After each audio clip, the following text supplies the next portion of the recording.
নমস্কার, আপনারা দেখছেন বঙ্গবার্তা, সবার কাছে সবার কথা। এবার রামনবমীতে ক্যানিংয়ে অত্যাচারে ঘরছাড়া হিন্দুদের বাড়ি ফেরানোর আহ্বান দিলীপ ঘোষের। আর এই আহ্বানের লক্ষ্য বিধায়ক শওকত মোল্লা কি বললেন শুনব।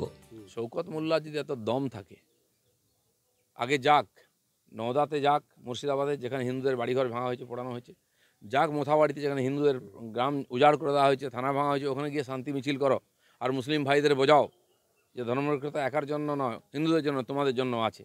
আরে যে চোর ডাকাত ছাড়া রাজনীতি করতে পারে না। ভাঙড়ে তো আমিও থাকি, পঞ্চায়েত ইলেকশন আপনারা দেখেছেন, নমিনেশন করতে দেয়নি কাউকে, গাড়ি গাড়ি চোর ডাকাত নিয়ে এসেছিল গণ্ডগোল, যে পাবলিক ঘিরে গাড়িগুলো পুড়িয়ে দিচ্ছে, লেজ গুটিয়ে দৌড় মেরেছে নেড়িকুত্তার মতো। সে বড় বড় ধর্মের কথা বলে এটা ডাকাত। আমি নিজে তার ভুক্তভোগী। আমাদের কেন্দ্রীয় সভাপতি যখন ডায়মন্ড হারবার যাচ্ছিলেন, আর ওখানে কীভাবে আটকানো হয়েছে, দিয়ে রাস্তার দুই দিকে সব সমাজ বিরোধী দাঁড় করিয়ে রেখে ইঁট পাথর মারা হয়েছে। সে রাজনীতি শেখাচ্ছে বিজেপির লোকেদেরকে।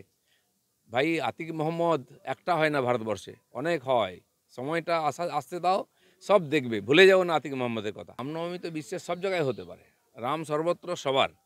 তো যেখানে যেখানে যে সরস্বতী পুজো হতে পারে, অন্যান্য ফাংশন হতে পারে, রামনবমী কেন হবে না? রাম একটা আদর্শ, যে ভালো। যদি কার্ল মার্কস, লেনিনের জন্মতিথি হতে পারে, তো রামনবমী কেন হবে না? তাকে যে মানে আমাদের ভারতবর্ষের প্রাণপুরুষ, মর্যাদা পুরুষোত্তম, ভারতবর্ষের ঘরে ঘরে, পাড়ায় পাড়ায়, স্কুলে কলেজে রামের আদর্শ তুলে ধরার দরকার আছে।